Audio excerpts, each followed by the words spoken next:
Ini trik simpel, jadi 10 kali lipat jauh lebih percaya diri dan bikin siapapun yang lo ketemuin itu jadi suka sama lo. Dan tenang aja, pasti lo bingung ada siapa nih muncul di YouTube gue ngebahas tentang ilmu komunikasi. Kenalin, nama gue Jason Stanley. Gue udah ngebangun sebuah platform edutech ilmu komunikasi online di mana kita udah ngebantu 1.000 orang lebih dari seluruh Indonesia dari segala profesi untuk ngerubah drastis skill komunikasi mereka ya dalam 30 hari doang. So, gue punya sedikit kredibilitas lah untuk membicarakan video hari ini. Nah, tadi kan gue sempat mention bahwa video hari ini itu bakal ngebahas tentang, Bang, gue bakal jadi PD dan gue bisa bikin siapapun yang ketemu sama gue itu jadi suka sama gue. Nah itu janji dari video hari ini ya. Lo pede dan lo bisa bikin orang itu jadi suka sama lo siapapun yang lo ketemu. Oke, gue sedikit spoiler terlebih dahulu. Video hari ini itu bakal menggunakan pendekatan metode belajar dari deep learning atau belajar secara mendalam. So, kalau misalnya lo kebiasa sama tips-tips video-video di YouTube yang kayak, oh, ini tips lo kelihatan kayak percaya diri, kelihatan pede gitu kan. Oh, 1, 2, 3 itu apa? Yang pertama, body posture lo harus tegak. Yang kedua, lo harus ngomong lebih pelan. Oh, misalnya apa? gini ya.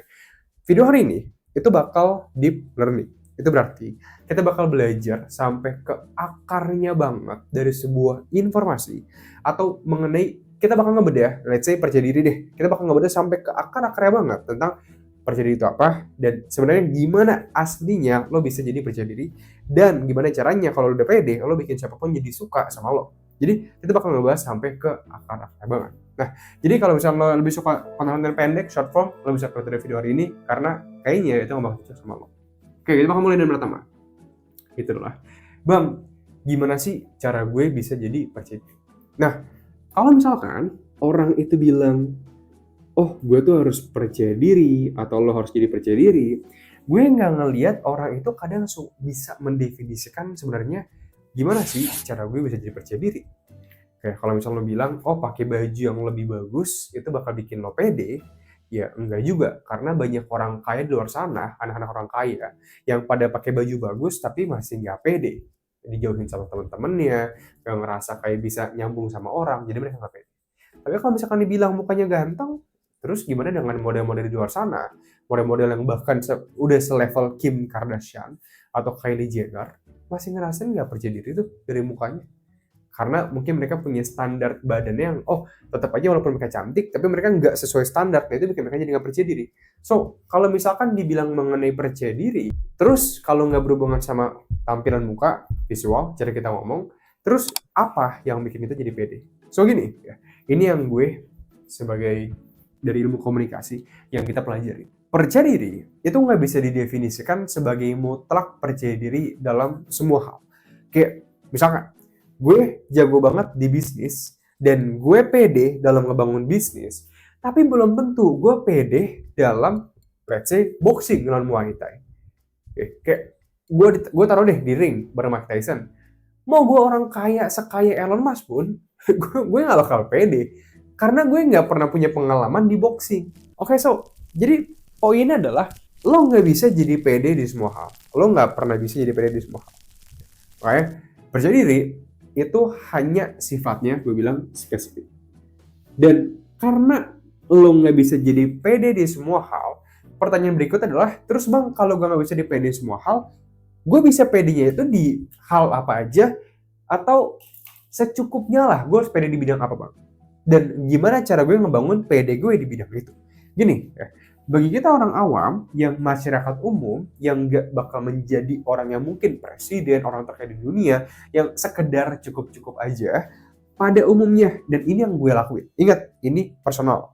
Jadi ini works bagi gue yang awalnya kalau mungkin lo nggak tahu background gue dulu pas gue masih zaman SMA, gue sering banget gak ngerasa pede karena gue tuh dulu gue nggak ngerasa orang tuh bisa memperhatikan apa yang gue bicarakan karena gue ngerasa apa yang gue omongin tuh kurang make sense aja ke orang. Gue ngerasa gue nggak bisa nyambung sama orang, jadi gue sering ngerasa gue nggak nggak punya bakat dalam bikin orang jadi ngerasa nyaman dengan berbicara sama gue. Jadi kayak awkward lah, canggung lah. Tapi dalam 2 tahun doang, gue langsung berubah drastis dalam skill komunikasi gue. Waktu gue sampai ngebangun sebuah platform, namanya Digital Agency for Enterprise. Jadi kita nge-handle brand-brand luar sana, dari brand perusahaan, jadi kita nge-handle sosmednya. Yang dimana gue harus ketemu sama banyak banget klien pengusaha-pengusaha yang bahkan lebih senior daripada gue, lebih tua gitu kan. Dan gue harus meyakinin mereka untuk beli Oila, penawaran manajemen media sosial gue. So, itu benar-benar perubahan yang cukup drastis banget. So, ini yang terjadi sama gue, yang merubah drastis kepercayaan diri gue dalam 30 hari doang bahkan. Oke. Nah, ada 3 poin yang harus lo perhatikan ketika lo pengen jadi percaya diri berdasarkan konsep yang gue sebutin. Yang pertama, itu ada percaya diri secara fisikal. Yang kedua adalah secara pengetahuan. Dan yang ketiga, itu adalah percaya diri secara spiritual. Dan ini, bagi gue, adalah 3 tipe klasifikasi percaya diri. Oke, mau lo pede di, let's say, oh bang, gue jago boxing. Nanti bisa kita klasifikasiin kemana. Oh bang, gue misalkan pedenya itu karena gue orang yang baik, misalkan. Jadi kita bisa masukin di mana. Nah gini, gue bakal jelasin setiap aspek dari percaya diri ini. Yang pertama, dengan kepercayaan diri fisikal. Kepercayaan diri fisikal adalah ketika lo tuh percaya dengan tubuh lo sendiri. Kayak, bang, sekarang coba definisikan percaya diri dalam tubuh lo sendiri. Gini, kondisi percaya diri adalah kondisi di mana lo punya proof atau bukti yang dapat mendukung kepercayaan lo. Sekarang gue bakal kasih lo sedikit contoh. Dalam sebuah percintaan, banyak orang atau banyak cowok yang sering bilang kayak, gue sayang kok sama lo ke pasangannya. Tapi pas mereka itu disuruh kayak nyebrangin lautan buat ceweknya berenang, mereka nggak mau. So, tapi gimana dengan cowok yang berani nyebrangin lautan demi ceweknya? Next time ketika orang tersebut itu harus bilang gue sayang sama lo, lebih yakin orang yang nggak berani nyebrangin lautan atau lebih yakin orang yang berani nyebrangin lautan demi pasangannya? Well, lo bisa nebak lah. Orang yang nyebrangin lautan demi pasangannya udah dilakuin, itu bakal lebih pede bilang gue sayang kok sama lo. Kalau enggak, gue nggak bakal nyebrangin lautan. Kayak gitu. So, kondisi pede adalah ketika lo punya bukti untuk mendukung kepercayaan lo. Oke. Gue pede dalam ngebangun bisnis. Oh, gue pede kenapa? Karena gue udah ngebangun Stanley Academy yang sekarang udah ngebantu 1.000 orang lancar berkomunikasi dalam 30 hari. Oh, gue pede dalam hubungan romansa karena setiap cewek yang gue lihat gue suka, dia jadi pacar gue, misalnya kayak gitu. Ya, itu bukti juga. Oh, gue pede dalam karir gue, ya karena gue udah jadi manajer sekarang, pangkat gue, misalnya kayak gitu. So, intinya, lo harus punya bukti dari kepercayaan lo. Oke. Orang yang pede cuman antara 2 hal. By the way, gue sedikit ulangin lagi. Pede ini gak dalam semua hal. Maksud gue, misalkan pede dalam bidang fisikal misalkan. Orang yang pede dalam bidang fisikal cuman 2 hal atau 2 opsi. Satu, antara dia punya bukti untuk mendukung kepercayaan dia. So, itu pede yang sehat. Atau dia delusional. Dia pede akan kepercayaan diri ya. Tapi dia gak punya bukti dari kepercayaan dia. Kayak, lo bisa pergi kemana, terus lo pede bilang kayak, gue bakal ngebangun menara 5 lantai, 10 lantai di tanah ini. Lo bisa bayangin ngomong kayak gitu, tapi nggak bakal kejadian misal. Ya itu berarti lo delusional. Delusional adalah ketika lo percaya sama apa yang lo percayai, tapi lo nggak punya bukti, atau lo nggak mungkin melakukan hal tersebut. Kayak, lo bilang, gue bisa terbang. Tapi lo nggak bisa terbang. Lo nggak punya bukti, lo bisa terbang. So, 2 hal doang. Ya, antara lo punya bukti, atau lo nggak punya bukti. Nah, yang paling gue bilang ke semua orang yang belum percaya diri, dan gue yang dulu juga sama nggak percaya diri adalah, lo harus membangun cukup banyak bukti untuk membuktikan diri lo sendiri bahwa lo itu punya bakat dalam 3 hal ini dalam diri lo.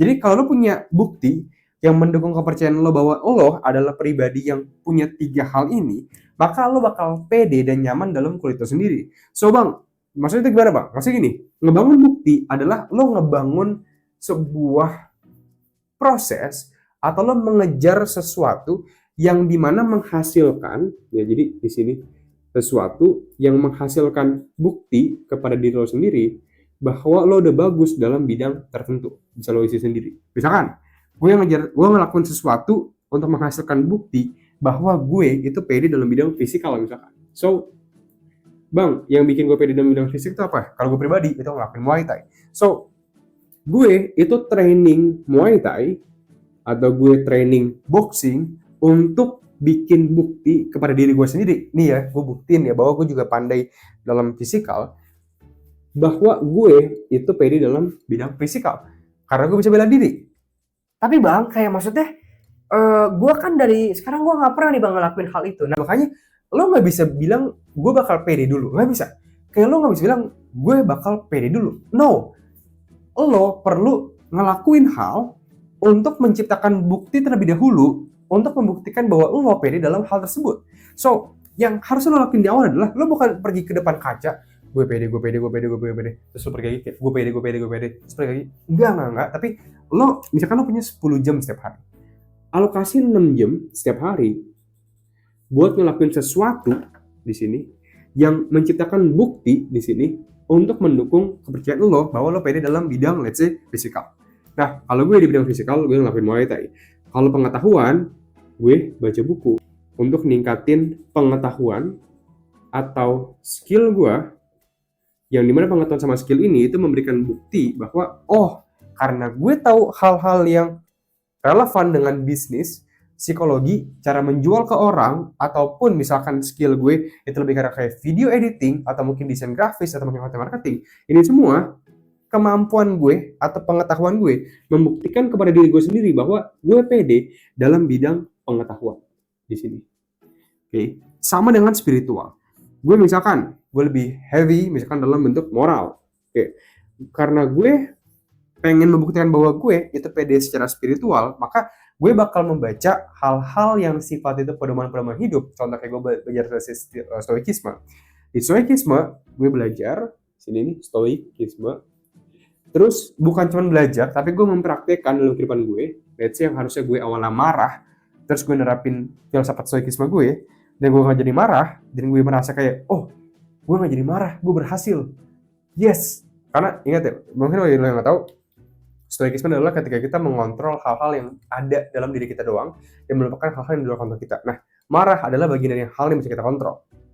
Orang ngatain gue bego, gue gak bisa kontrol itu. Jadi, biarin dia ngatain gue bego, yang penting gue bisa kontrol marah gue. So, gue milih untuk gak marah. Nah, karena gue baca stoikisme yang harusnya gue marah, gue jadi gak marah, itu adalah bukti bahwa karakter gue sudah berubah menjadi orang yang lebih baik. Dan bukti ini membuktikan bahwa gue pede secara spiritual. Nah, jadi again, ini konsep dari percaya diri. Lo punya waktu 24 jam setiap hari. Lo tidur mungkin sekitar 9 jam setiap hari atau 6 jam lah kalau gue pribadi. 24, 23, 22, 23, 20, 18. 18 jam setiap hari itu harus lo alokasiin buat menciptakan bukti bahwa lo itu pede secara fisikal, pengetahuan, ataupun spiritual. Jadi antara 6 jam, 6 jam, 6 jam, kayak gitu.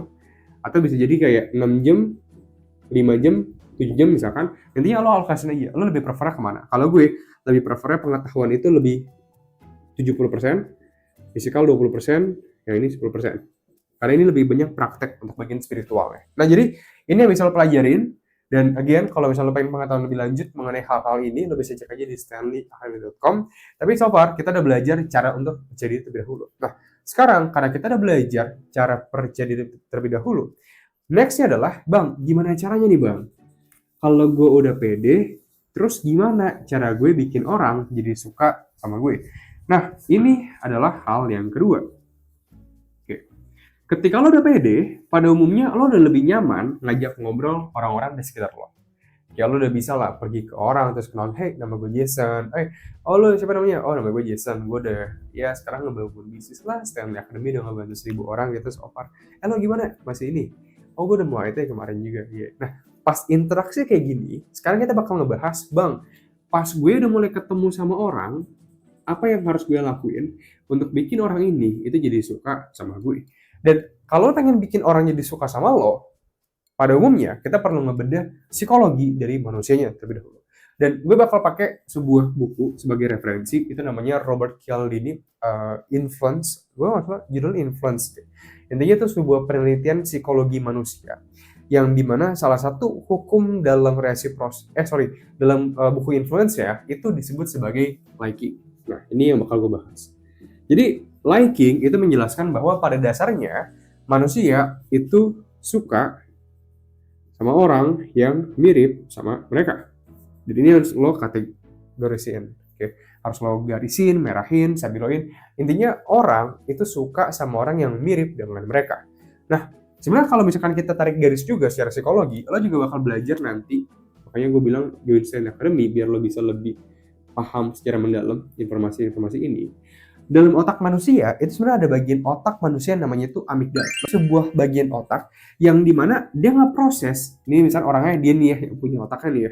Nah, amigdala si orang A ini tuh fungsinya adalah memproses si orang B ini itu temen atau lawan dia. Jadi ini kayak fight or flight response dalam sisi evolusi diri kita manusia. Gak penting untuk dipelajarin, tapi poinnya adalah amigdala dia itu ngenalin si B ini temen atau lawan dia. Bang, pertanyaan berikut adalah, terus kenapa kalau si B itu adalah temen atau lawan gue? Gini, ketika dia jadi temen, otak lo mikir, oh dia temen lo, maka lo bakal cenderung lebih suka sama dia. Tapi kalau dia lawan, nggak peduli dia sebaik apapun sama lo, lo bakal mikir dia itu nggak cocok sama lo. Jadi lo bakal ngejauhin dia. Nah, yang menjadi fatal adalah amigdala itu menilai teman atau lawan ini secara tidak sadar. Dan bang, kalau kayak gitu gimana nih bang caranya gue meng-trick atau bikin siapapun lawan bicara gue itu amigdalanya merasa bahwa gue adalah teman mereka. Nah, amigdala itu menilai orang mirip sama lo atau enggak, orang lo suka sama dia atau enggak, teman atau lawan lo, itu berdasarkan tingkat kemiripan di sini. Jadi kalau lo mirip banget sama teman lo, otak lawan bicara lo bakal mikir dia adalah teman lo. Oke. Kalau orang yang di depan lo itu banyak perbedaan sama lo, amigdala lo bakal mikir dia adalah lawan lo. Makanya lo bisa lihat semua best friend pada umumnya itu mirip. Itu kayak etos kerjanya, filosofi hidupnya, atau mungkin hobinya. Intinya orangnya pasti mirip. Karena apa? Karena amigdala mereka mikir, oh kita sama orang. So, bang, tapi kan gue gak mungkin nyaman diri gue sama semua orang. Betul, bener banget. So, makanya ada dua hal yang bisa kita lakuin. Pertama, lo bisa ngelakuin active listening. Dan yang kedua, itu adalah lo ngelakuin active listening di topik yang mereka suka. Udah, ini doang. Kalau ngelakuin dua hal ini, semua orang bakal suka sama lo. Gue bakal mulai dari yang pertama. Itu adalah, apa sih itu active listening? Active listening adalah ketika lo tuh benar-benar mendengarkan. Dan bang, maksudnya itu gimana? Ini makanya gue jadiin kurikulum juga dalam 3-hour communication. Yaitu adalah active listening, itu ketika lo mendengarkan secara seksama, ini berarti lo satu, diam. Yang kedua, lo ngadep ke lawan bicara. Jadi berarti berdada lo, tangan lo, paha lo, perut lo, semua ngadep ke dia. Mata lo semua ngeliat ke dia. Yang ketiga adalah lo ngangguk kalau dia ngomong. Yang keempat, lo bikin suara konfirmasi. Kalau misalnya lo lagi dengerin dia. Oh iya iya, Yang berikutnya, gue udah lupa yang karena materi kelima. Intinya lo itu lebih banyak bertanya ke dia. Dan ini yang terakhir juga. Jadi kayak lo cuma lihat ke dia, lo ngelakuin eye contact ke dia, lo bikin suara konfirmasi kayak terus lo ngangguk-ngangguk ke dia, dan lo cuma banyak nanya doang. Kayak misalkan, oh lo ke Bandung waktu itu. Oke, ketemu masih Kevin. Iya. Terus oh, tapi lo waktu itu sempat nanya-nanya gak ke si Kevin juga? Oh enggak. Kok biarin pas lo sampai ke hotel, si Kevin tuh udah pulang sebenarnya. Oh, oke, iya. Terus ketika lo ngelakuin hal ini, orang tuh bakal suka sama lo karena pertama ada efek yang gue sebut sebagai, ini simpel aja deh. Sebenarnya disebut sebagai the theory of human needs atau kebutuhan dasar manusia. Abraham Maslow bisa lihat. Tapi poin simpel adalah manusia itu suka didengarkan karena mereka merasa dihargai. So ketika lo benar-benar mendengarkan mereka bakal merasa dihargain sama lo sehingga mereka bakal suka sama lo. Dan tapi nggak sampai situ doang. Ketika lo ngedengerin mereka, lo juga harus ngelakuin hal yang disebut sebagai topik kesukaan atau golden topic. Nah ini yang gue sebut sebagai hijacking atau bikin otak lawan bicara itu merasa lo itu mirip sama dia secara amigdala. Itu adalah dengan membicarakan topik-topik yang orang itu sukain. Karena ketika lo membicarakan topik yang orang tersebut sukain, otak dia bakal mikir, dia tertarik sama topik yang gue suka, berarti dia mirip sama gue. Nah, itu bakal bikin sinyal ke amigdalanya bahwa dia itu teman gue. Dan ketika dia jadi teman lo di sini, maka lo bakal disukain sama orang tersebut. Belum lagi ditambah dengan efek dari active listening. Jadi lo mendengarkan aktif dalam topik yang dia sukai. Ini bakal bikin orang jadi suka banget sama lo, bahkan gak sabar pengen ketemu sama lo lagi. Nah, by the way, kalau misalnya lo pengen benar-benar investasi skill komunikasi, serius ngasah skill komunikasi lo, gue punya penawaran bagi lo, dimana dalam 30 hari ke depan, lo bakal bisa belajar cara bisa berkomunikasi tanpa rasa gugup, belibet, bahkan bisa nguasain skill komunikasi yang jauh lebih rumit, kayak berretorika, berargumen, nerapin karisma yang bakal bikin lo jadi magnet manusia, bikin siapapun bilang iya ke yang lo minta, atau komunikasi persuasif, dan masih banyak banget lainnya. Lo bisa cek aja stanleyacademic.com. Di sana kita udah ngebantu 1.000 orang lebih ngasah skill komunikasi mereka Dan dalam 30 hari ini, kalau misalkan lo ngalamin perubahan apapun, uang lo bakal kita refund 100%. Jadi kalau misalnya lo tertarik pengen join program ya, lo bisa cek aja linknya di pin komentar di bawah. Bye-bye.